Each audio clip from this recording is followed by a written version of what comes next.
ऋण। महीने का चौथा सप्ताह शुरू होते ही रुपयों की ऐसी भारी खींचतान मची कि समाचार पत्रों की रूखी और आधिकारिक भाषा में उसे अचल अवस्था या पूर्ण आर्थिक गतिरोध कहना ही उचित होता। घर की गृहस्थी का जो पहिया महीने के पहले पखवाड़े में थोड़ा बहुत चहकता था, अब अभावों की धूल से धूसर होने लगा था। प्रियतोष ने अपनी डायरी के पन्नों पर हिसाब की लकीरें खींचते हुए देखा कि कच्चे बाजार का जो मामूली सा बजट प्रतिदिन 1.5 रुपया तय किया गया था, वो अब रेत की तरह हाथों से किसल रहा है। पिछले हफ्ते की मारामारी में उसने इसे काटकर 18 आने पर रोका था, पर इस हफ्ते की बेरहम हकीकत ने उसे मजबूर कर दिया कि वो उसे सीधे 14 आने की ढलान पर लाकर खड़ा कर दे। अभावों का ये क्रूर नाटक दूसरे हफ्ते से ही एक विशेष ढर्रे पर चल रहा था। एक वक्त थाली में मछली का होना और दूसरे वक्त का पूर्णतः निरामिष हो जाना। प्रियतोष ने आज सुबह अपनी कुहनियों को मेज पर टिकाए हुए बड़ी ही गंभीरता से सोचा, क्या होगा अगर इस मछली शब्द को ही इस महीने के शब्दकोश से निकाल दिया जाए? अगर मछली बाजार से घर न आए तो कम से कम उन कुछ आनों की बचत तो होगी जो इस डूबती हुई नाव को कुछ देर और संभाल सके। परंतु जैसे ही उसने दबे स्वर में यह प्रस्ताव कुंतला के सामने रखा, वो बिफर उठी।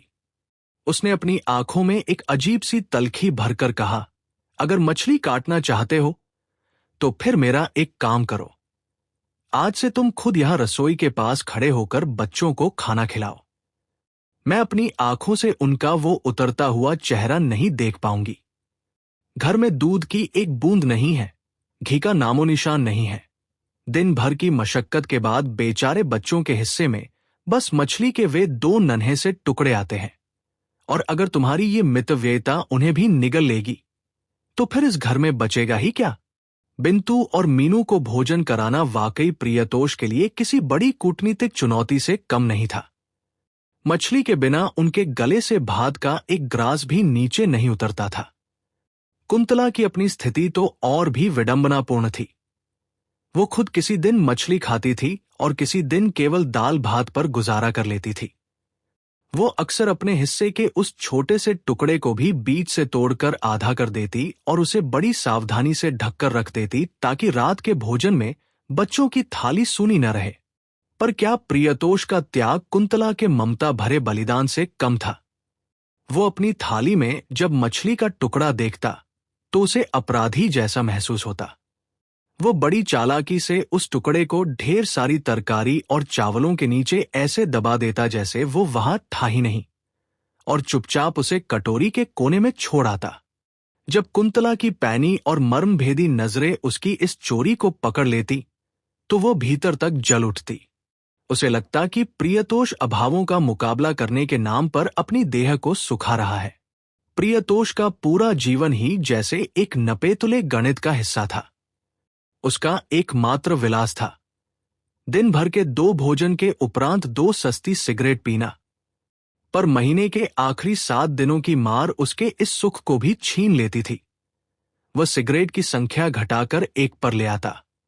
ऑफिस की छुट्टी के बाद जब वह घर की ओर मुड़ता तो बस या ट्राम की भीड़ भरी सवारी उसे बोझ लगने लगती। महज इसलिए नहीं कि उनमें जगह नहीं होती थी, बल्कि इसलिए क्योंकि उनमें पैसे खर्च होते थे। वह पैदल ही मिलों लंबी दूरी तय करना शुरू कर देता।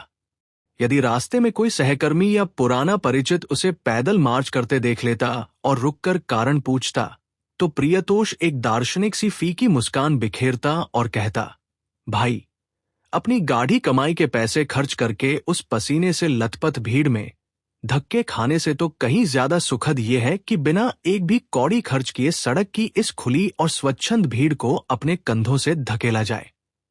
परंतु इस बार उसकी तमाम योजनाएं धरी की धरी रह गई। महीने के बीच में नन्ही मीनू अचानक तेज बुखार की चपेट में आ गई। डॉक्टर की भारी भरकम फीस और कड़वी दवाओं के चक्कर में कोई 10 रुपए बिना किसी पूर्व सूचना या हिसाब किताब के धुएं की तरह उड़ गए। बुखार का मिजाज कुछ ऐसा था कि प्रियतोष जोखिम नहीं उठा सकता था। उसे मालूम था कि यदि सही समय पर पैसे की परवाह की होती और डॉक्टर न बुलाया होता तो आज स्थिति कहीं अधिक भयावह और खर्चीली हो सकती थी। उस सुबह जब धूप की किरणें खिड़की की जाली से होकर कमरे में आ रही थी, कुंतला ने एक मैला सा मोड़ा चुराया हुआ 1 रुपया प्रियतोष की हथेली पर रखा। उसकी आवाज में एक अजीब सी भारीपन और चेतावनी थी। देख लो, ये इस घर का आखिरी संबल है। अब तुम जैसे भी करो, दफ्तर से लौटते समय कुछ रुपयों का बंदोबस्त करके लाना, वरना मैं अभी साफ साफ कहे देती हूं, कल इस चौके में आग नहीं जलेगी। प्रियतोष ने उस सिक्के को हथेली पर नचाते हुए हताशा में कहा, नहीं जलेगी तो न जले, हम भी देख लेंगे। पर फिर वह अचानक शांत हुआ, कुंतला के थोड़ा और निकट आया और अपनी आवाज को लगभग एक फुसफुसाहट में बदलते हुए बोला, पर एक रास्ता तो है कुंती, तुम अब उनसे अपना रुपया क्यों नहीं मांग लेती? प्रियतोष की कांपती हुई उंगली का इशारा बगल वाले कमरे की उस साझी दीवार की ओर था, जहां क्षितीश और उसका परिवार रहता था। कुंतला का चेहरा तमतमा उठा। उसने तुनक कर कहा, ईश, वो तो जैसे मैं ही जाऊंगी मांगने। क्यों, क्या तुम्हारा अपना मुंह नहीं है? तुम खुद जाकर क्यों नहीं मांग सकते? उस समय जब बड़े दानवीर बनकर रुपया दे रहे थे, तब तो तुम्हें कुछ याद नहीं आया, और अब जब वसूली का समय आया है, तो क्या मैं ही हमेशा आगे आऊं? हाथ पसार कर लेना तो उन्हें खूब आता है, पर हाथ खोलकर वापस देना वे नहीं जानते। ये तो तुम्हें अच्छी तरह पता ही है। प्रियतोष घबरा गया। उसने हाथ के इशारे से उसे चुप कराते हुए कहा, आह, जरा धीरे बोलो, वे लोग सुन लेंगे। कुंतला का गुस्सा और भड़क गया। सुनते हैं तो सुनने दो, मुझे भला किस बात का डर? तभी तो मैंने कहा था कि जाओ और अपना रुपया वापस मांगो। तुमने अपना मान सम्मान बचाना तो बड़ी खूबी से सीख लिया है, पर मेरा तो जैसे कोई मान सम्मान बचा ही नहीं है।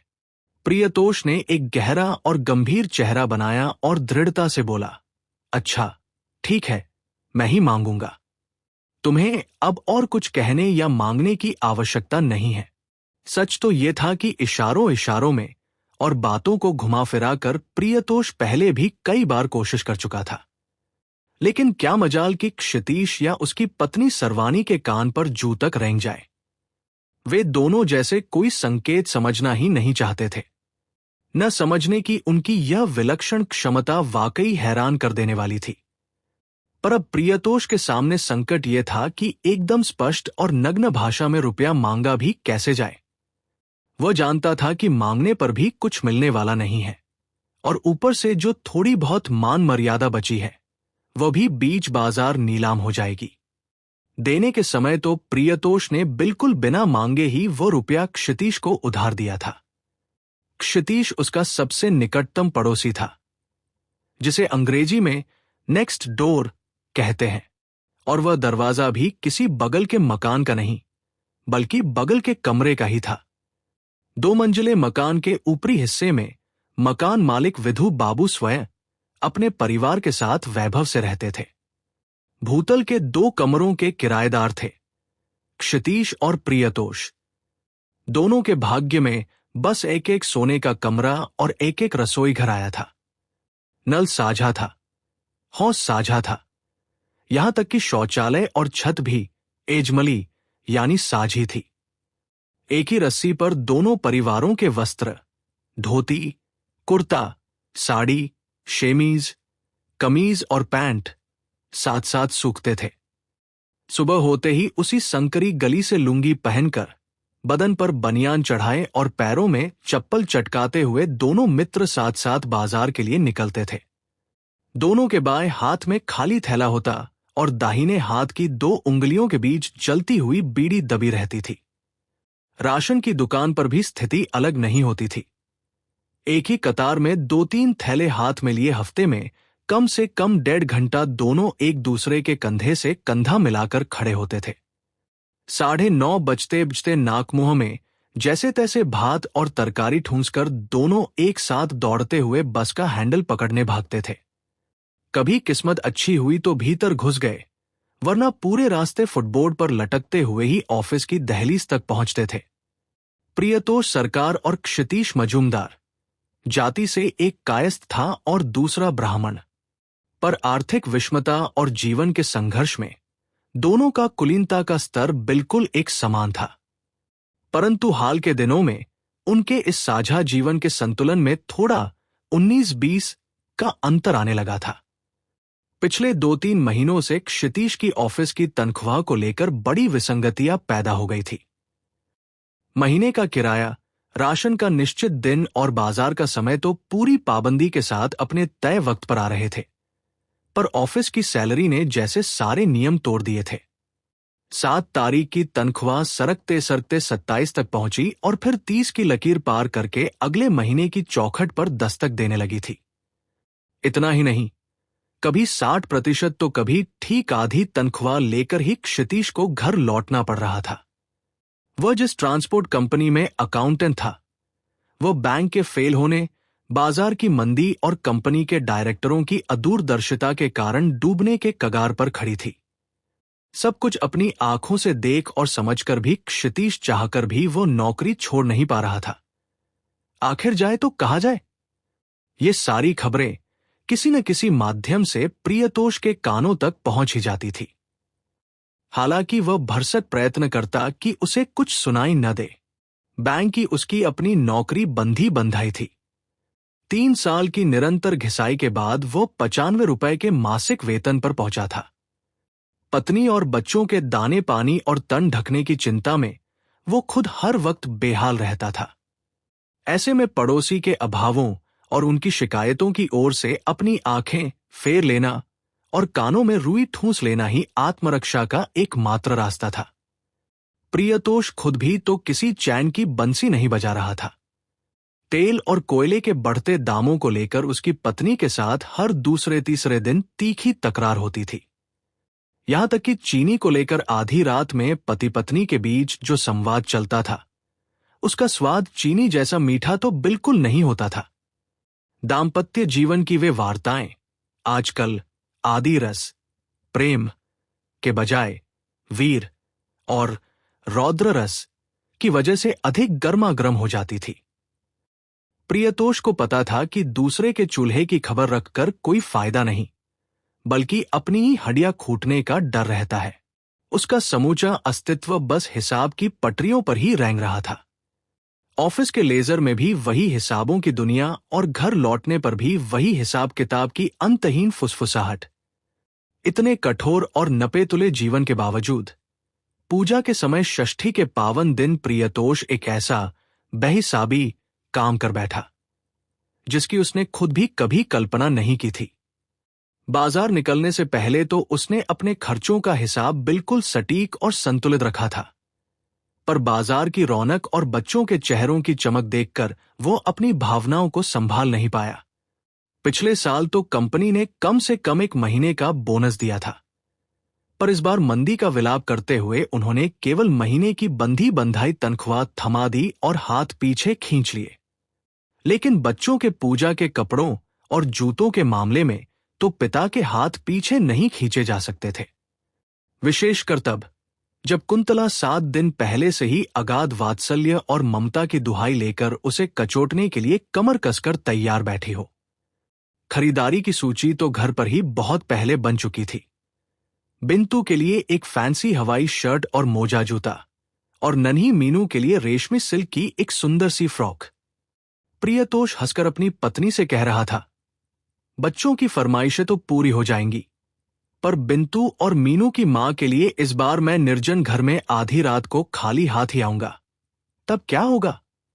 कुंतला ने अपने होंठ सिकोड़कर बड़ी ही सहजता से उत्तर दिया था, अच्छा अच्छा, रहने दो। तुम्हारे इस खाली हाथ आने से मैं कभी डरी हूं क्या, जो तुम आज मुझे इतना डरा रहे हो? बाजार की उस भीड़ भाड़ में प्रियतोष अपने दोनों बच्चों का हाथ पकड़े हुए निकला। पिछले कई महीनों से एक एक आना बचाकर उसने जो 2-4 रुपए जमा किए थे, वे सब बैंक से निकालकर अपनी जेब में भर लाया था। कुंतला के तमाम पुराने संदूक, बक्सों और पीतल के डिब्बों की तलाशी लेने पर वहां से भी कोई 15 रुपए हाथ लग गए थे। सस्ते और टिकाऊ बाजार में बच्चों के कपड़े और जूते मन मुताबिक मिल गए। बच्चों की खुशी देख प्रियतोष का मन भी खिल उठा। उसने कुंतला के लिए पहले थोड़ा प्रसाधन, साबुन, स्नो और पाउडर खरीदा, फिर अचानक न जाने उसके भीतर कहाँ से इतनी हिम्मत आ गई कि उसने 15 रुपए की एक बढ़िया साड़ी भी खरीद ली। गंगा के जल से गंगा पूजन का ये पवित्र कार्य इस बार संपन्न हो गया। बस और ट्राम में पैर रखने की जगह नहीं थी, तो मन की असीम खुशी और उमंग में प्रियतोष ने बहुबाजार के मोड़ से एक रिक्शा कर लिया। सारे पैकेटों को अपनी कांख में दबाए और बच्चों के हाथ पकड़े वो रिक्शे पर ऐसे शान से बैठा जैसे कोई रियासत का नवाब हो। उसने रिक्शा चालक को हुक्म दिया, चलो भाई, तालपुकुर रोड, जरा फुर्ती से चलना। बिंतु और मीनू की प्रसन्नता का तो ठिकाना ही नहीं था। उन्होंने तो दुकान पर ही अपने नए कपड़े और जूते पहन लिए थे। घर पहुंचने तक का सब्र उनमें नहीं था। अपनी नई हवाई शर्ट की चमक की ओर पिता का ध्यान खींचते हुए बिंतु ने गर्व से पूछा, देखो बाबा, मैं इसमें कितना अच्छा दिख रहा हूं ना? प्रियतोष ने निहाल होकर कहा, अद्भुत बेटा। फिर मीनू ने अपनी फ्रॉक लहराते हुए पूछा, और मैं? प्रियतोष ने मुस्कुराते हुए कहा, बिल्कुल लाजवाब। और फिर उसने अपनी सिगरेट बड़े इत्मीनान से सुलगाई। रिक्शा धुंग धुंग की मधुर आवाज करता हुआ अपनी मंजिल की ओर बढ़ रहा था। बिंतु ने फिर चहकते हुए कहा, बाबा, ये गुलाबी रंग ही दुनिया में सबसे अच्छा है ना? दरअसल प्रियतोष ने उसके लिए पीले रंग की शर्ट पसंद की थी, पर 8 साल के बिंतु ने उसे ये कहकर सिरे से खारिज कर दिया था कि बाबा, तुम्हें रंगों की कोई पहचान ही नहीं है। अंततः पिता को बेटे की जिद के आगे झुकना पड़ा। पुत्रात शिष्यात पराजित। बेटे के उन गुलाबी होठों की मुस्कान देखकर प्रियतोष ने एक बार फिर हामी भरी। हाँ बेटा, बिल्कुल सही। भला इस गुलाबी रंग जैसा मोहक और कोई रंग हो सकता है? लेकिन जैसे ही रिक्शा घर के सामने रुका, वो सारा रंग एक ही पल में फीका पड़ गया। रिक्शे की आवाज सुनते ही नानू और बानू दौड़ते हुए बाहर आए। वे क्षितीश के बेटे थे और बिंतु मीनू के हर खेल के संगी साथी। रिक्शे के पास बड़े कौतूहल से खड़े होकर नानू ने पूछा, क्यों रे बिंतु, नए कपड़े और जूते आ गए क्या? बिंतु ने बड़े ही गर्व से अपनी शर्ट दिखाई। हाँ भाई, देखा, मेरी शर्ट का रंग, ये गुलाबी रंग ही सबसे प्यारा है नानू। तुम भी जब अपने कपड़े खरीदने जाओगे तो चाचा जी से इसी रंग की जिद करना। दुकान में अभी और भी बहुत सारी रखी है। नानू का मासूम चेहरा पल भर में बुझ गया। उसने एक बहुत ही उदास और रुआसे स्वर में कहा, दुकान में होने से क्या होगा बिंतु, हमारे कपड़े इस बार नहीं आएंगे। बाबा को ऑफिस से पैसे जो नहीं मिले। ओए कानू, यहां ऐसे मुंह फाड़कर क्या देख रहा है? चल अंदर चल। ये गुलाबी रंग भी कोई रंग है क्या? धत धत। नानू बिंतु से कोई 1.5 साल बड़ा था और समझदारी में भी काफी पक्का। वह छोटे भाई का हाथ पकड़कर उसे जबरदस्ती घसीटते हुए घर के भीतर ले गया। बिंतु थोड़ी देर तक ठिठका रहा, फिर मुंह लटका कर बोला, देखा बाबा, नानू कितना बड़ा ईर्ष्यालु है। उनके अपने कपड़े नहीं आए ना, इसीलिए मेरी शर्ट को खराब कह रहा है। मीनू ने भी अपने सिर को एक खास अंदाज में हिलाते हुए कहा, नहीं भैया, तेरा गुलाबी रंग ही खराब है, मैंने दुकान पर भी कहा था। क्यों बाबा, हमने तभी टोका था ना? प्रियतोष के भीतर जैसे कुछ टूट गया। उसने बड़े ही भारी स्वर में कहा, ठीक है, अब चुपचाप अंदर चलो, घर के भीतर जाओ। कुछ क्षण पहले तक प्रियतोष खुद को संसार का सबसे भाग्यशाली और सुखी व्यक्ति महसूस कर रहा था, पर अब उस सुख का कहीं नामो निशान भी नहीं बचा था। उसे एक कड़वा एहसास हुआ कि मनुष्य के नसीब में अब शुद्ध और निष्कलंक सुख की शायद कोई गुंजाइश नहीं रह गई है। गलियारे से गुजरते समय प्रियतोष के कानों में एक तीखी आवाज पड़ी। क्षितीश की पत्नी सर्वाणी अपने बच्चों को झिड़क रही थी। जैसे अभागे और दरिद्र घर में पैदा हुए हो, वैसे ही तो रहोगे। 7 जन्मों में नहीं देखे होंगे तुम जैसे लालची लड़के। कपड़े जूते क्या इससे पहले कभी बदन पर नहीं डाले? नन्हे नानू का रुआसा और टूटता हुआ गला सुनाई दिया। हाँ, कितने तो कपड़े दिए हैं तुमने। देखो ना, पूजा के समय सब नए कपड़े पहनेंगे, सब जूते पहनेंगे। बिंतु, मीनू और मोहल्ले के सब लड़के। और हम बस ऐसे ही।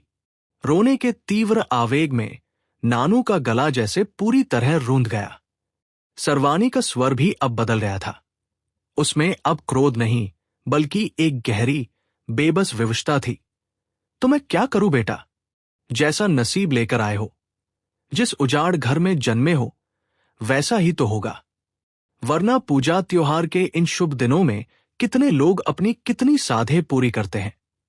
और एक मेरा भाग। प्रियतोष की कदम वहीं ठिठक गए, पर वो और अधिक सुनने का साहस नहीं जुटा पाया। वो भारी मन और बोझिल कदमों से अपने कमरे में दाखिल हो गया। उधर कुंतला बच्चों के सुंदर कपड़े जूते और अपनी रेशमी साड़ी तथा प्रसाधन सामग्री को देख देख कर खुली नहीं समा रही थी। पति को कमरे में आते देख वो चहक कर बोली, अरे, साड़ी फिर से खरीदने को किसने कहा था तुमसे?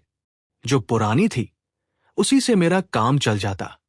और वैसे भी इस बार मायके से तो एक मिलने ही वाली है, फिर क्यों बेकार में इतने पैसे? प्रियतोष ने उसकी बात बीच में ही काटते हुए एक अजीब से स्वर में पूछा, अच्छा, ये बताओ, क्षितिज बाबू अभी कहाँ है? कुंतला ने उत्तर दिया, अभी थोड़ी देर पहले तक तो यहीं घर में ही थे। सर्वानी दीदी की कड़वी बातें और बच्चों का रोना शायद उनसे सहा नहीं गया, इसीलिए जी हल्का करने बाहर शतरंज खेलने चले गए। तुम लोगों की भी बुद्धि की बलिहारी है। इस दुख की घड़ी में भी तुम लोगों को शतरंज सूझ रहा है। उधर बच्चे तन ढकने को नए कपड़ों के लिए तड़प रहे हैं और इधर बाप को चाले चलनी है। प्रियतोष ने अपनी पत्नी की आंखों में झांकते हुए धीरे से पूछा, कुंतला, क्या उनके बच्चों की ये हालत देखकर तुम्हें सचमुच बहुत दुख हो रहा है? कुंतला क्षण भर को ठहरी और बोली, आहा, ये भी कोई पूछने वाली बात है। बच्चे तो हमारे भी हैं। मैं उनकी मां की पीड़ा अच्छी तरह समझ सकती हूं। प्रियतोष ने तो पहले ही अपने मन में एक योजना की रूपरेखा तैयार कर ली थी। उसने अब निर्णायक स्वर में कहा, अगर समझती हो तो एक काम करो। मेरी इस महीने की तनख्वाह के पैसों को तो अभी तक मैंने हाथ भी नहीं लगाया है। उन रुपयों में से कोई 25 रुपए मुझे अभी निकाल कर दो। कुंतला ने चौंक कर पति की आंखों में एक पल के लिए देखा और संशय से पूछा, क्यों? क्या उन्होंने तुमसे रुपए मांगे हैं? प्रियतोष का स्वर थोड़ा दार्शनिक हो गया। क्या वो कभी मांग सकता है कुंती? क्या तुम या मैं ऐसी स्थिति में किसी से हाथ फैला पाते जिनके पास अब खोने को कुछ भी नहीं बचा? यदि वे अपना स्वाभिमान भी दांव पर लगा दे तो फिर उनके पास शेष बचेगा ही क्या? कुंतला एक क्षण के लिए बिल्कुल मौन रही। फिर उसने बिना किसी तर्क के संदूक खोला और 5-5 रुपए के 5 कड़कड़ाते नोट निकालकर पति के हाथों में रख दिए। प्रियतोष ने नोट लेते हुए कहा, एक काम करो, तुम चुपके से स्वयं ही जाकर सर्वानी दीदी के हाथ में ये रुपए दे आओ। कुंतला थोड़ा हिचकिचाई और संकोच भरे स्वर में बोली, नहीं बापू, मुझे बहुत शर्म आती है। कहीं वे इसे दया समझकर बुरा न मान बैठें। प्रियतोष ने लंबी सांस ली और कहा, अच्छा, तो फिर मुझे ही दो। कुंतला ने नोट थमाते हुए ताकीद की, देखो, बहुत सोच समझकर और शब्दों को संभाल कर देना। उनके स्वाभिमानी मन को जरा भी ठेस न पहुंचे। वो तुम्हें समझाने की जरूरत नहीं है, कहकर प्रियतोष ने नोटों को अपनी मुट्ठी में मजबूती से दबाया और कमरे से बाहर निकल गया। चलते चलते उसने मन ही मन सोचा कि किसी पराए घर की महिला के हाथ में पैसा देना शायद लोकलाज की दृष्टि से उचित न लगे, इसलिए क्षितिज बाबू को ही एकांत में ढूंढना श्रेयस्कर होगा। क्षितिज उसे कुछ ही दूरी पर मिल गया। वो सामने वाली तंग गली के एक ऊंचे चबूतरे पर बैठा बीरेन दास के साथ शतरंज की बाजी में पूरी तरह डूबा हुआ था। प्रियतोष ने सीधे टोकने के बजाय एक किनारे खड़ा होकर खेल देखने का नाटक किया। बीरेन अचानक जोर से चिल्लाया, ये लो शह और मात, अब न तुम यहां के रहे और न वहां के, बिल्कुल सटीक निशाना। आज तुम्हें हुआ क्या है मजूमदार? लगातार तीसरी बार तुमने ऐसी करारी हार झेली है। मेरा कहना मानो, अब कम से कम 7 दिनों तक मछली और मांस को हाथ भी मत लगाना, वरना बदकिस्मती पीछा नहीं छोड़ेगी, समझे? प्रियतोष ने आगे बढ़कर धीमी आवाज में पुकारा, क्षितिज बाबू, कृपया जरा 1 मिनट के लिए इधर आएंगे? क्षितीश ने अपनी हारी हुई बाजी से नजरें हटाई और उठकर पास आते हुए पूछा, क्या बात है प्रियतोष बाबू? प्रियतोष ने गंभीर स्वर में कहा, जरा मेरे साथ चलिए, आपसे कुछ नितांत व्यक्तिगत बात करनी है। वो क्षितीश को थोड़ी दूर एक पुराने नारियल के पेड़ की घनी ओट में ले गया। वहां पहुंचकर प्रियतोष बड़े ही आत्मीय स्वर में बोला, देखिए भाई, मैं जो कहने जा रहा हूं उसका कुछ बुरा मत मानिएगा। हम इतने वर्षों से एक ही छत के नीचे साथ साथ रह रहे हैं, और सच कहूं तो आप मेरे बड़े भाई के समान हैं। क्षितीश का चेहरा थोड़ा चकित और संकुचित हुआ। दरअसल पिछले 2 दिनों से दोनों परिवारों के बीच बोलचाल का सिलसिला पूरी तरह थमा हुआ था। साझी हौज के पानी को लेकर सरवानी और कुंतला के बीच एक तुच्छ सा झगड़ा हुआ था, और उसे सुलझाने के प्रयास में क्षितीश और प्रियतोष स्वयं आपस में उलझ पड़े थे।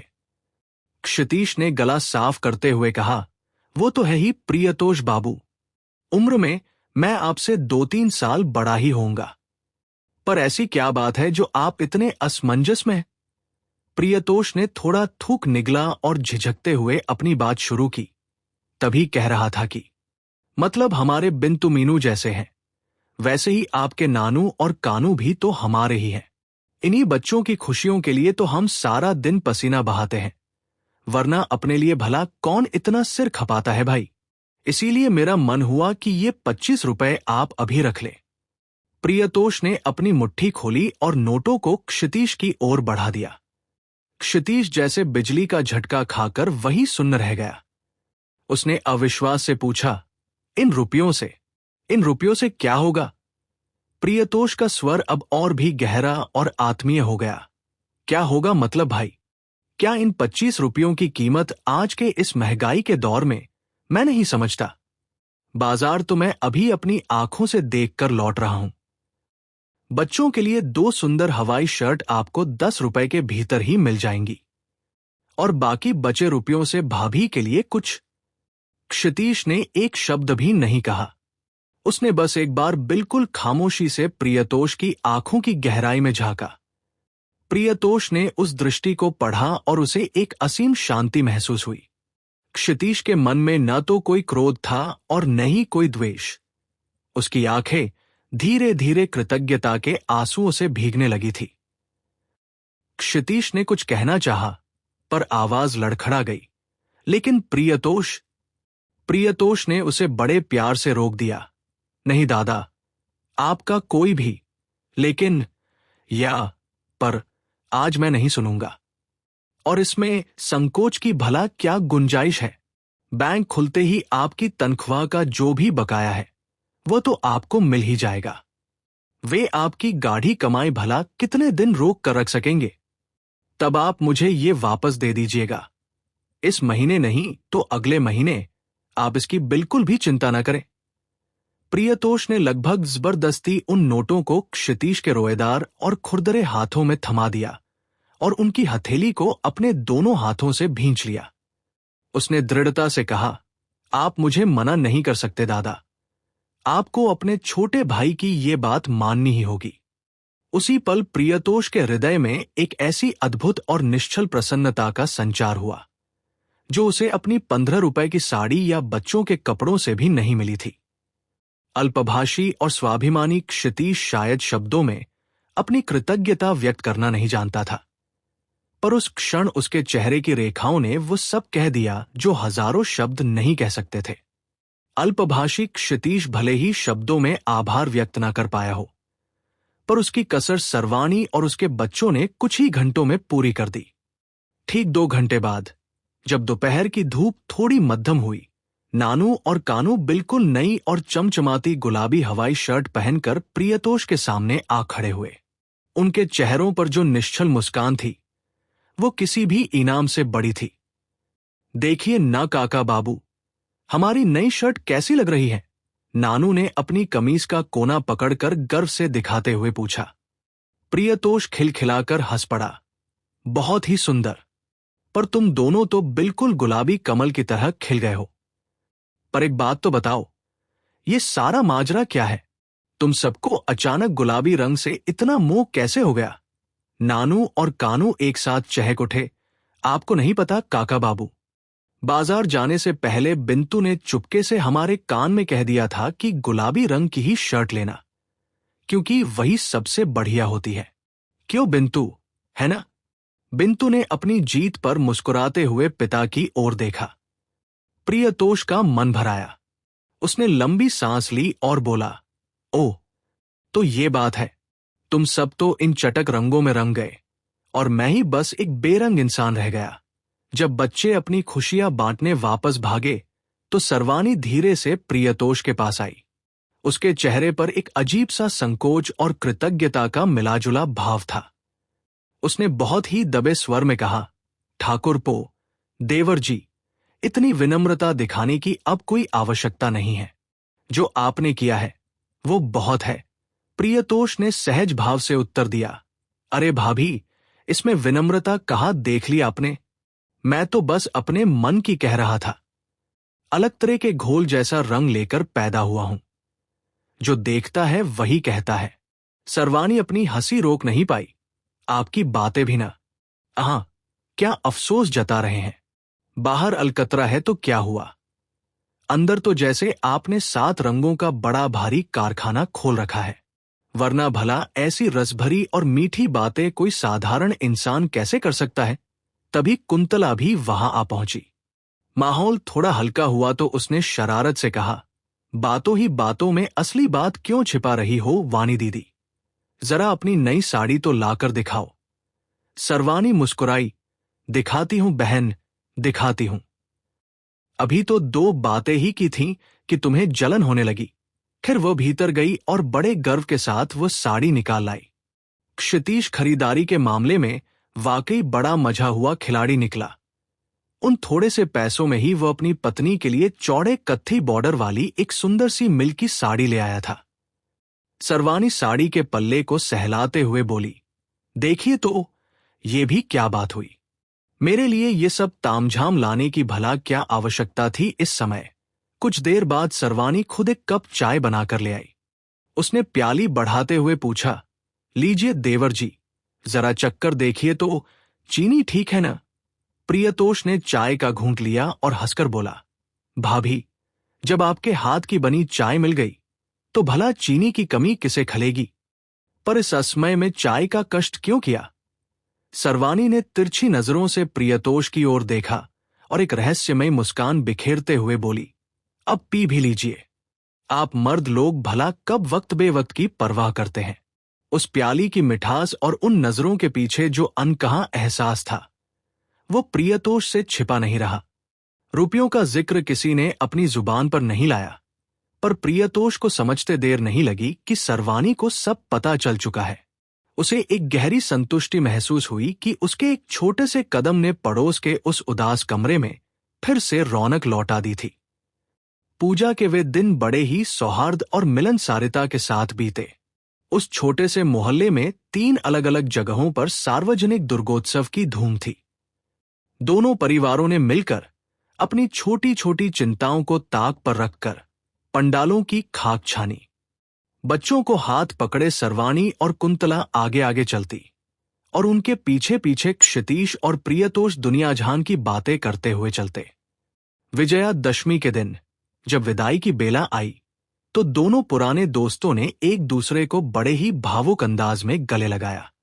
सर्वानी ने अपने हाथों से बने विशेष लड्डू प्रियतोष के लिए भेजे तो प्रियतोष ने भी जवाब में बाजार से अच्छी मिठाई मंगाकर पूरे पड़ोस का मुंह मीठा कराया। कोजागरी पूर्णिमा की उस शीतल रात में दोनों सहेलियों ने मिलकर एक दूसरे के आंगन में मां लक्ष्मी के सुंदर चरण चिन्ह अल्पना उकेरे। उस रात जैसे उनके बीच का तेरा मेरा का भेद पूरी तरह मिट गया था। छत पर नारियल के झूमते पत्तों के बीच से छनकर आती चांदनी में भीगी हुई दोनों सखियां अपने सुखी दुखी वैवाहिक जीवन की गोपनीय कहानियां एक दूसरे को सुनाते हुए खिलखिलाकर हंसी में लोटपोट हो रही थी। लेकिन जैसा कि नियम है, हर पूर्णिमा के बाद कृष्ण पक्ष का अंधेरा आता ही है। त्योहार खत्म होते ही आर्थिक वास्तविकता फिर से मुंह चिढ़ाने लगी। कुछ दिनों बाद खबर उड़ी कि क्षितीश को अपनी ऑफिस की रुकी हुई तनख्वाह का पूरा बकाया मिल गया है। अब किसी के पास पैसा आया है या नहीं, ये जानने के लिए बैंक स्टेटमेंट की जरूरत नहीं होती। मध्यम वर्गीय मोहल्लों में तो केवल बाजार का थैला ही सब कुछ बयान कर देता है। उन दिनों मछली 3 रुपए किलो के भाव बिक रही थी। प्रियतोष की आर्थिक स्थिति ऐसी नहीं थी कि वह उस दुकान की ओर आंख उठाकर भी देख सके। उसने चुपचाप 2 रुपए पाव वाली छोटी झींगा मछली लेकर संतोष कर लिया। पर उसकी आंखें तब फटी की फटी रह गई जब उसने देखा कि क्षितीश ने बड़े ही इत्मीनान से आधा किलो बड़ी और महंगी मछली तुलवाई और उसे शान से अपने थैले में डाल लिया। प्रियतोष के मन में एक टीस उठी। उसने सोचा, क्षितीश जानता है कि मैं किस हाल में हूं। अगर सारा रुपया एक साथ देना मुमकिन नहीं था, तो क्या वो कम कम 10 रुपए भी वापस नहीं कर सकता था? अभाव तो आखिर दोनों तरफ था। पूजा के उस जोश में अपनी सामर्थ्य से बाहर जाकर खर्च करने के कारण प्रियतोष अब गहरे संकट में फंस चुका था। उसे अब अपनी ही उदारता एक बोझ लगने लगी थी। अगले दिन बाजार में एक और दृश्य दिखा। प्रियतोष ने जो छोटी सी मूली खरीदी थी, उसकी तुलना में क्षितीश के थैले से झांकता हुआ बैंगन आकार में कहीं बड़ा और पुष्ट था। यहां तक कि मौसम के नए आलू भी, जो अभी बहुत महंगे थे, सबसे पहले क्षितीश के घर की रसोई में ही खदबदाए। कुंतला ने आकर आग में घी डालने वाला समाचार दिया। जानते हो, सर्वानी दीदी ने आज बाजार से आधा किलो शुद्ध देशी घी मंगवाया है, पूरे 6 रुपए किलो वाला।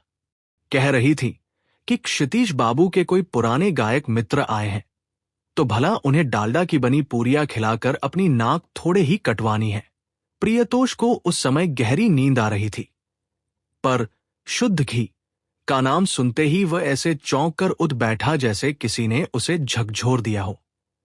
शुद्ध घी, क्या सचमुच? पर अगले ही पल उसे अपनी इस उत्तेजना पर लज्जा आई और उसने अपने चेहरे के भावों को संभाल लिया। कुंतला तो जैसे इसी मौके की तलाश में थी। उसने व्यंग्य के बाण छोड़ने शुरू किए। हाँ जी, बिल्कुल सच। तुम्हारी तरह हर कोई अनाड़ी थोड़े ही होता है जो महीने की पहली तारीख को ही सारा खजाना लुटा दे और फिर बाकी के दिन मुंह सुखाकर बैठा रहे। मैं जब कहती थी कि थोड़ा डालडा लाकर रख लो, तो तुम पर तो जैसे पहाड़ टूट पड़ता था। इधर सूखी रोटियां न तो बिंतु से खाई जाती हैं और न ही मीनू से। और चीनी के मामले में तो तुम दुनिया के सबसे बड़े कंजूस हो।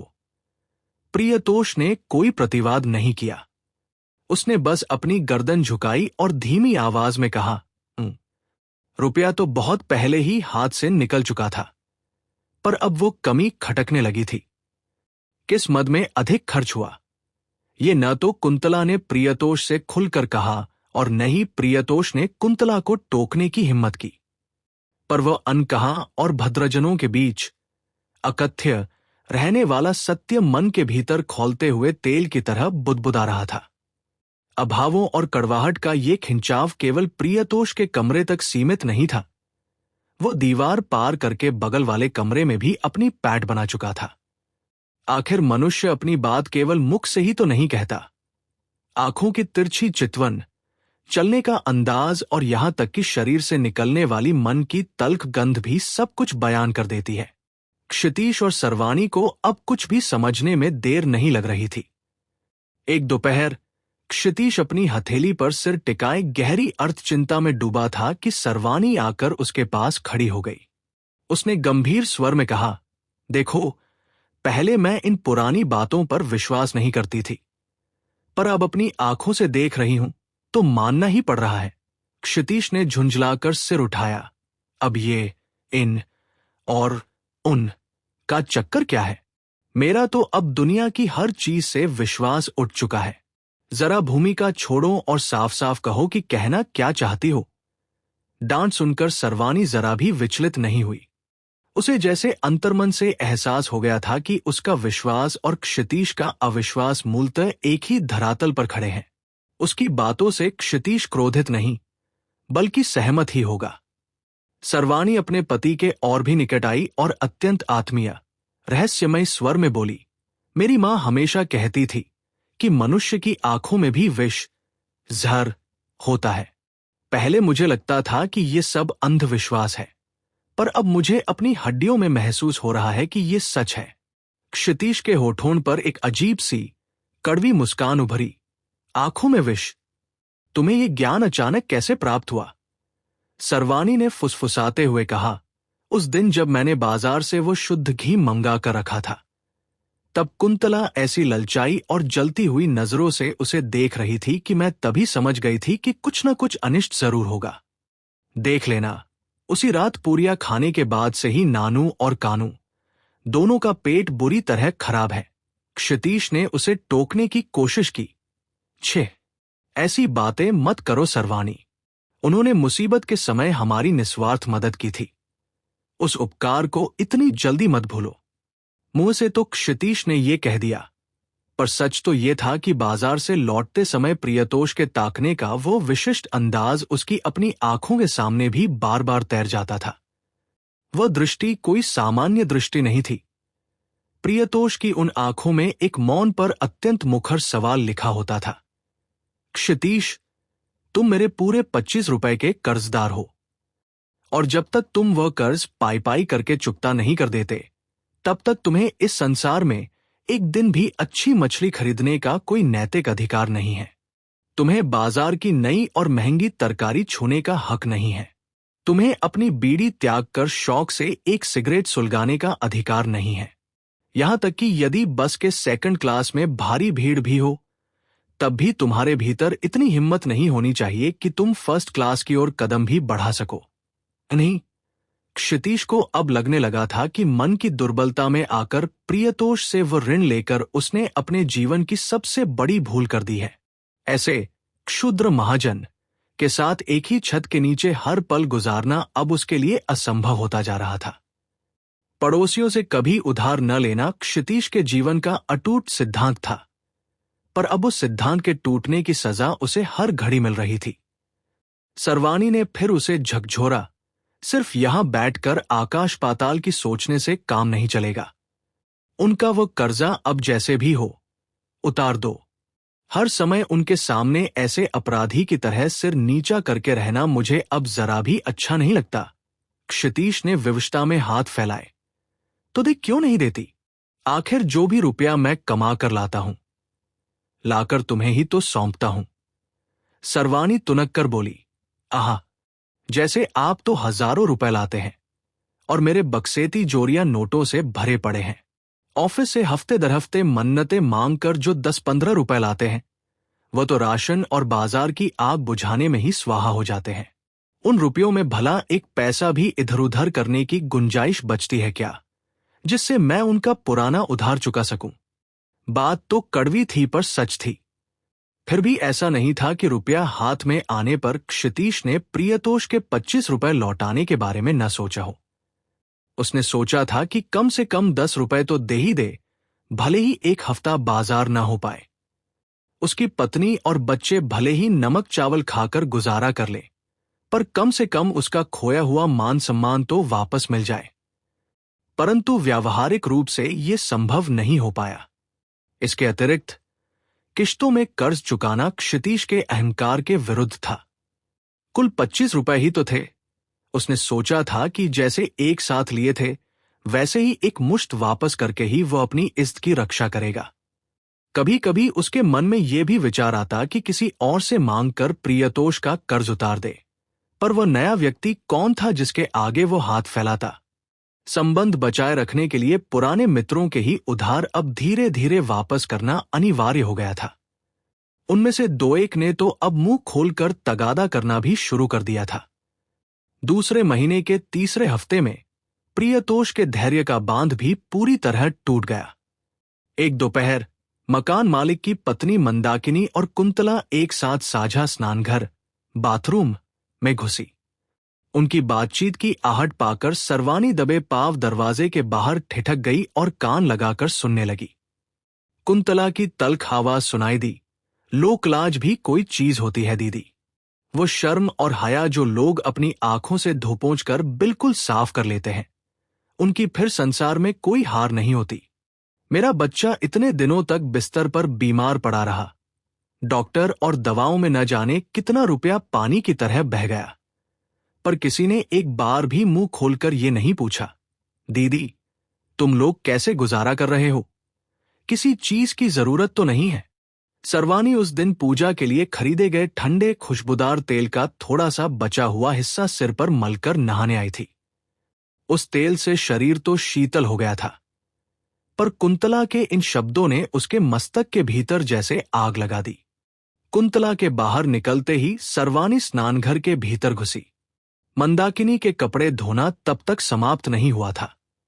छत पर अपनी गीली साड़ी सुखाने जाने के बहाने कुंतला सीढ़ियों के पास पांव दबाकर खड़ी हो गई। सर्वानी की तीखी आवाज अब गूंज रही थी, इंसान की ये जीभ मंदादी केवल मीठा और कड़वा स्वाद चखने के लिए ही नहीं बनी है, इसके और भी कई सूक्ष्म गुण हैं। सच बात तो इस जीभ से उतनी आसानी से नहीं निकलती, पर झूठ तो जैसे बिना रुके ही बहने लगता है। और जिनका झूठ जीभ में नहीं अटकता मंदादी, वे ही इस कलयुग के संसार में सबसे सुखी हैं। थोड़ा रुककर सर्वानी ने इस उदाहरण को और स्पष्ट किया, अच्छा दीदी, आपने भी तो अपनी आंखों से देखा है। मैंने अपना घर संसार और चूल्हा चौका छोड़कर दोपहर में 2-2 दिन तक उस बच्ची के सिरहाने बैठकर हाथ के पंखे से उसे हवा झेली है। इस भीषण महंगाई के जमाने में इन्होंने एक दिन अनार और एक दिन संतरा लाकर उसे दिया। फिर भी लोग कहते हैं कि कोई किसी को नहीं पूछता। भला इस बाजार में इससे ज्यादा खैरखबर लेने की सामर्थ्य और किसकी है? आप ही बताइए। परोक्ष रूप से ये आरोप प्रत्यारोप चलते रहे, पर तीसरे हफ्ते तक आमने सामने की दिखावटी भद्रता किसी तरह बनी रही। जब प्रियतोष हाथ में थैला लिए बाजार जाने को निकलता और चूल्हे के पास बैठी सर्वानी को देखता, तो बहुत ही कृत्रिम शिष्टाचार के साथ पूछता, खाना बनाना शुरू कर दिया भाभी? सर्वानी भी अपने चेहरे पर एक जबरदस्ती की मुस्कान खींचकर जवाब देती, हाँ भाई, बाजार का वक्त हो गया क्या आपका? किसी दिन सर्वानी ही पहल करती, मूली का ये जोड़ा कितने में लाए देवर जी? प्रियतोष एक व्यंग्य भरी मंद मुस्कान के साथ कहने का प्रयत्न करता, अब क्या बताओ भाभी, ये जराजरा सी मूलियां और इनका जोड़ा भी 6 पैसे का। इन्हें देखकर तो मन करता है कि इस संसार को इसकी जड़ सहित उखाड़ फेंका जाए। प्रियतोष की बातों में अभी भी पुराना रस तो था, पर अब उसमें एक अजीब सी कड़वाहट और तेज तीखापन घुल चुका था। सर्वानी को अब हंसी नहीं आती थी, पर सभ्यता का ढोंग बनाए रखने के लिए उसे हंसना पड़ता था। कुंतला और सर्वानी भी एक दूसरे से औपचारिकता निभाती थी। कुंतला कहती, आइए न दीदी, थोड़ा पान खाकर जाइए। सर्वानी अत्यंत मधुरता के साथ उत्तर देती, नहीं बहन, मैंने अब पान खाना छोड़ दिया है। उस दिन चूने से मुंह इतना बुरी तरह जल गया था कि अभी तक ठीक नहीं हुआ। कुंतला मन ही मन सुलग उठती है, सारा दोष तो उस चूने का ही है, जैसे इन लोगों के मुंह का तो कोई दोष ही न हो। बस या ट्राम में जब कभी प्रियतोष और क्षितीश का आमना सामना होता, तो वे भी शिष्टाचार का नाटक रचने की कोशिश करते। प्रियतोष शायद कहता, कंडक्टर 2 टिकट देना, एक आने वाले। क्षितीश उसे तुरंत टोकता, नहीं नहीं प्रियतोष बाबू, मैं ले रहा हूं। प्रियतोष मन ही मन सोचता, चलो कर्ज के 25 रुपयों में से कम एक आना तो इस तरह वसूल हुआ। पर अगले ही दिन वे दोनों बस के 2 अलग अलग कोनों में मुंह फेर कर खड़े दिखाई देते। इस प्रकार तीसरा हफ्ता बीत गया। चौथे हफ्ते के भी 6 दिन निकल गए, और फिर 7वें दिन प्रियतोष ने संसार की वो अंतिम खबर सुनी। चौथे हफ्ते के अंत तक पहुंचते पहुंचते प्रियतोष की जेब में बस 1 रुपया मात्र शेष बचा था। वही उसका अंतिम संबल था। महीने के इन आखिरी दिनों में वह और किसके सामने हाथ पसारने जाता? और वह भला हाथ पसारे भी क्यों? जो खुद दूसरों का कर्जदार न होकर लेनदार है, वह भला किसी और के आगे याचक क्यों बने? प्रियतोष का मन अब प्रतिशोध और अधिकार की भावना से भर उठा था। उसने सोचा कि क्षितीश जैसे भी हो, कहीं से भी जुगाड़ करके लाए, पर मेरा रुपया आज वापस करे। ये उसका नैतिक कर्तव्य है। केवल पैसा उधार देना ही तो पड़ोसी का धर्म नहीं है, बल्कि पड़ोसी को उसके सोए हुए कर्तव्य की याद दिलाना भी तो एक मनुष्योचित कार्य है। प्रियतोष ने एक बार फिर कुंतला को लगभग आदेश देते हुए अनुरोध किया, जाओ न कुंती, एक बार फिर से घुमा फिरा कर क्षितीश बाबू की पत्नी से कहकर देखो। तुम औरतों में तो न जाने कितनी ही बातें होती हैं, उन्हीं बातों के बीच एक बार ये भी कह दो। इसमें भला दोष ही क्या है? कुंतला अब पूरी तरह झल्ला गई थी। उसने साफ मना कर दिया, घुमा फिरा कर कहना अब मैं बहुत पीछे छोड़ आई हूं। अगर अब कुछ कहना है तो बिल्कुल सरेआम और सीधे सीधे कहना होगा। और सुनो, जिसने अपनी मर्जी से रुपया उधार दिया था वही जाकर मांगे। मेरा इससे अब कोई लेना देना नहीं है। प्रियतोष ने झुंझलाहट में अपने दांत किटकिटाए और बोला, अच्छा तो ठीक है, मैं ही कहूंगा। उसके बाद वो अपनी चप्पलों को फर्श पर जोर जोर से चटकाते हुए सीधे क्षितीश के कमरे के दरवाजे पर जाकर खड़ा हो गया। उसने ऊंची आवाज में पुकारा, क्षितीश बाबू, क्या आप घर पर हैं? ओ क्षितीश बाबू। बच्चे उस समय बाहर गली में खेल रहे थे। आवाज सुनकर सर्वाणी ही आधा घूंघट खींचकर बड़े ही आशंकित और सहमे हुए भाव से दरवाजे पर आकर खड़ी हो गई। उसे प्रियतोष का ये बदला हुआ स्वर बिल्कुल अच्छा नहीं लग रहा था। उसे लगा कि क्या ये व्यक्ति आज सचमुच मुंह पर ही तगादा कर बैठेगा। अगर ऐसा हुआ तो उसकी मर्यादा और सम्मान का क्या होगा? सर्वाणी ने अपनी वाणी में जितनी संभव हो सके उतनी मिठास घोलकर कहा, वे तो अभी घर पर नहीं है देवर जी। प्रियतोष ने कठोरता से पूछा, घर पर नहीं है मतलब? क्या फिर से कहीं शतरंज की बाजी जमाने चले गए हैं? सर्वाणी के चेहरे पर एक फीकी मुस्कान आई। नहीं, शतरंज पर भी नहीं। वे कोलकाता के बाहर गए हैं, अपने किसी मित्र से मिलने। प्रियतोष के मुंह से जैसे एक आर्तनाद निकला। बाहर गए हैं?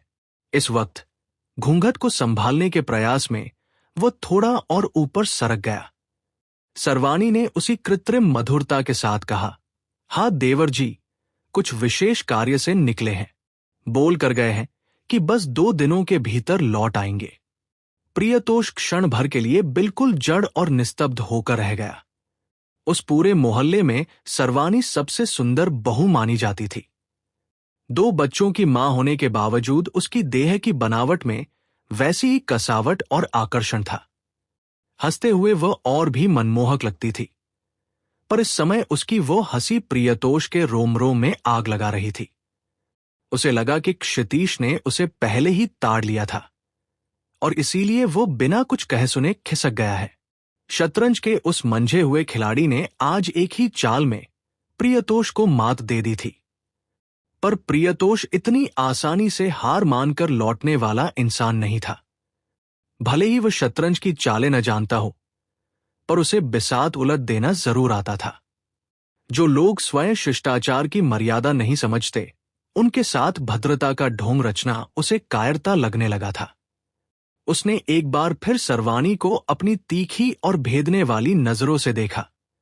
सर्वाणी अभी अभी स्नान करके बिल्कुल साफ और नई तह की हुई साड़ी पहनकर आई थी। वही चौड़ी लाल बॉर्डर वाली साड़ी जो प्रियतोष से उधार लिए गए रुपयों से खरीदी गई थी। उस पहले दिन उसे देखकर प्रियतोष को अच्छा लगा था, पर आज उस लाल बॉर्डर में उसे केवल छल और रक्त की गंध महसूस हो रही थी। सर्वाणी ने पूछा, ऐसे चुपचाप क्यों खड़े रह गए देवर जी? क्या बैठने के लिए कुछ लाऊं? प्रियतोष ने झटके से अपना सिर हिलाया। नहीं भाभी, माफ कीजिएगा, बैठने का समय अब शेष नहीं रहा। हाँ, ये बताइए कि उन्होंने कब लौटने का संदेश दिया है? प्रियतोष के पूछने के अंदाज ने सर्वाणी के चेहरे की वो ओढ़ी हुई मुस्कान अब पूरी तरह छीन ली।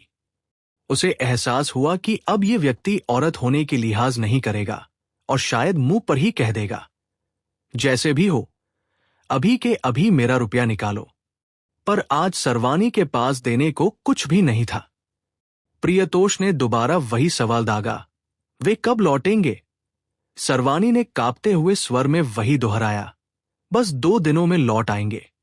पर प्रियतोष ने उस पर कोई ध्यान नहीं दिया और अत्यंत कड़वे कटाक्ष में बोला, 2 दिन?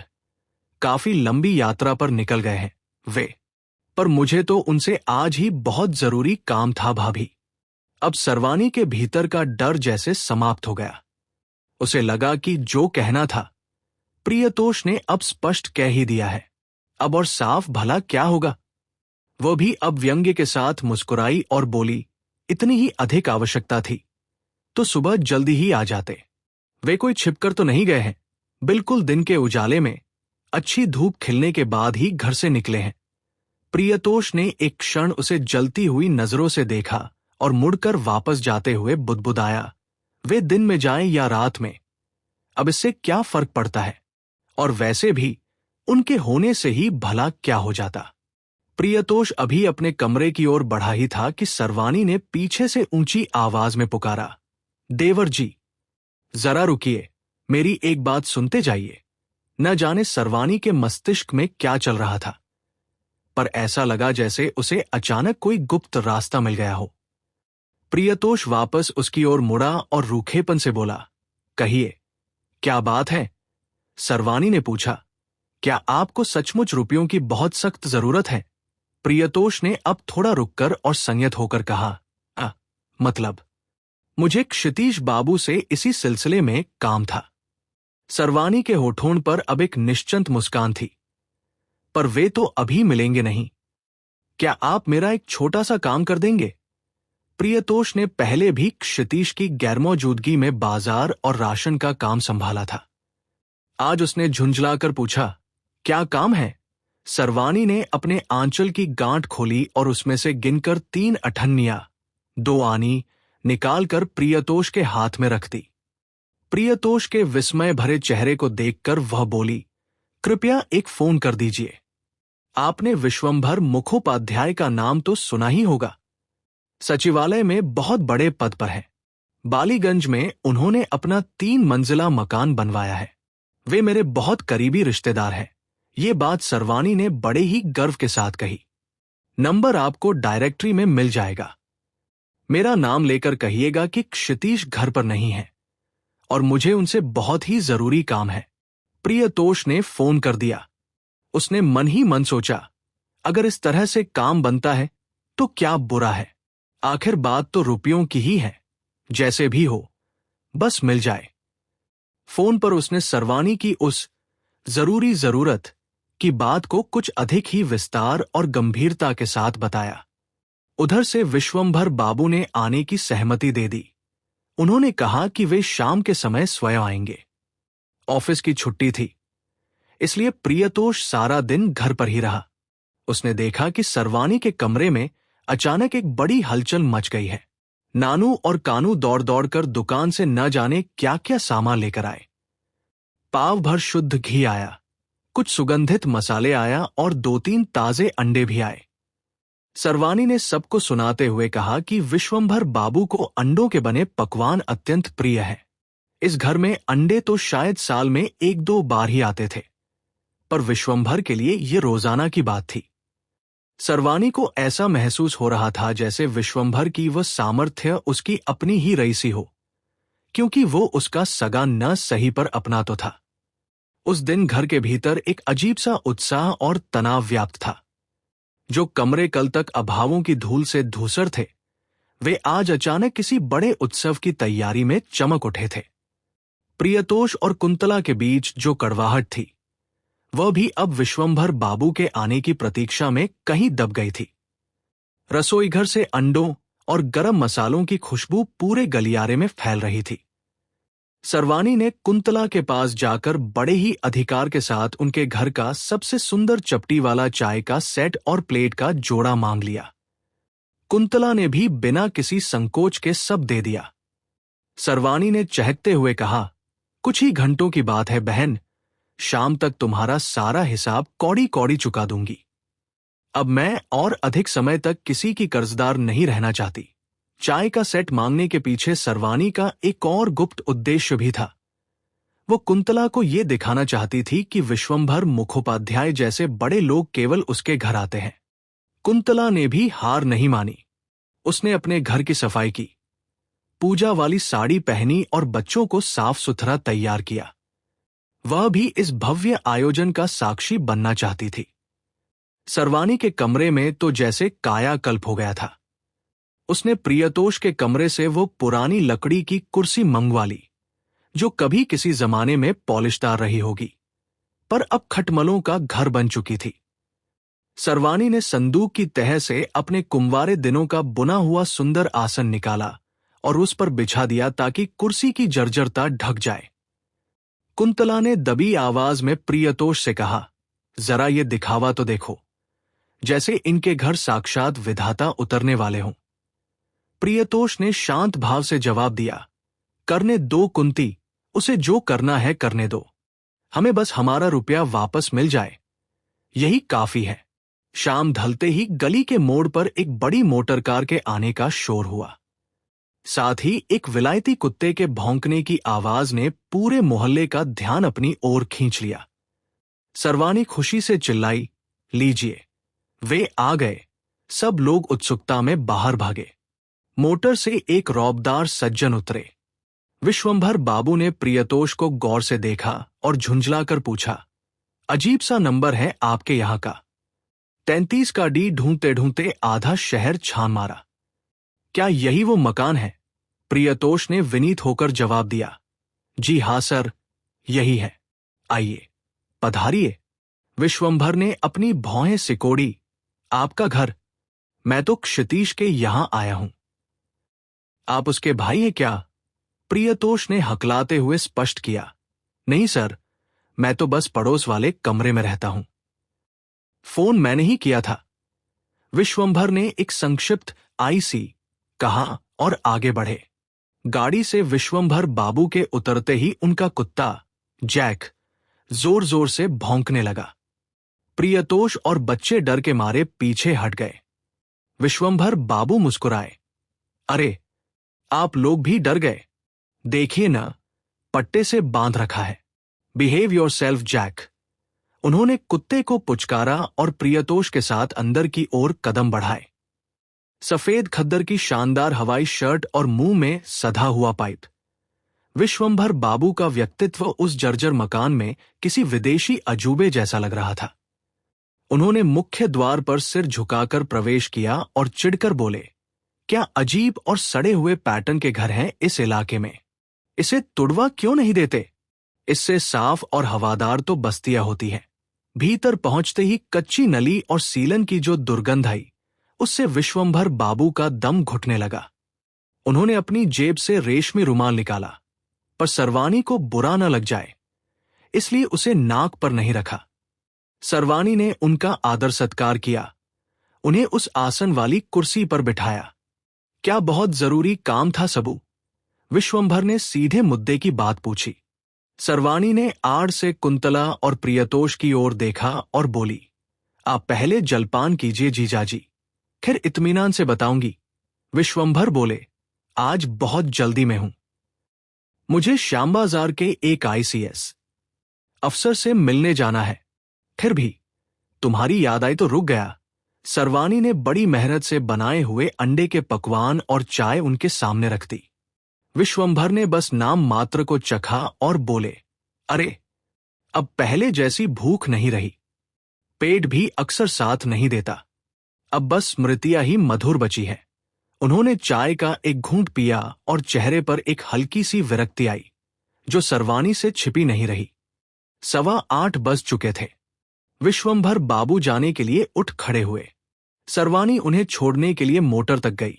साथ में प्रियतोष और बच्चे भी शिष्टाचार के नाते पीछे पीछे आए। व्यस्त भाव से विश्वंभर बाबू गाड़ी में बैठे ही थे कि अचानक उन्हें कुछ याद आया। उन्होंने हाथ के इशारे से ड्राइवर को रोका और सर्वानी को पास बुलाकर बोले, अरे सबू, मैं तो बिल्कुल भूल ही गया था तुम्हारी उस जरूरी जरूरत की बात। सर्वानी का हृदय धड़क उठा।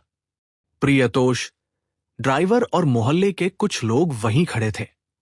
विश्वंभर बाबू ने अपने बैग से एक कड़कड़ाता हुआ 100 रुपए का नोट निकाला और सर्वानी की ओर बढ़ाते हुए बोले, ये लो, और क्षितीश को कहना कि समय मिले तो एक बार मुझसे आकर मिले।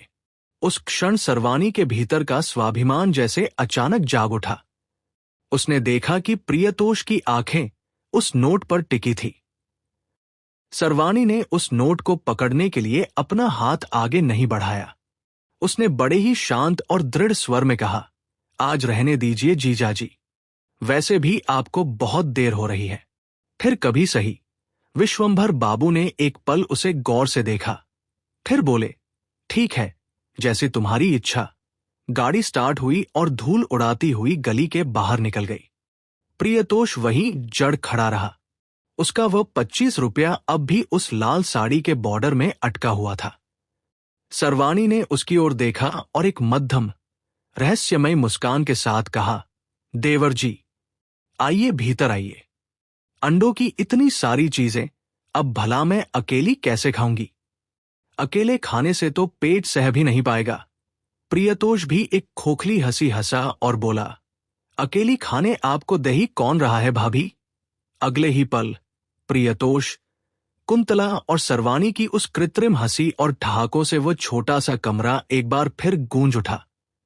पर उस हंसी के पीछे कर्ज और एहसान की जो कड़वाहट थी, वो अब सदा के लिए उस दीवार का हिस्सा बन चुकी थी। समाप्त। प्रिय दोस्तों, अंत तक साथ रहने के लिए धन्यवाद। कृपया हमें प्रोत्साहित करने के लिए इस वीडियो को लाइक, शेयर और सब्सक्राइब करें। आपका सहयोग ही हमारी सबसे बड़ी प्रेरणा है। धन्यवाद।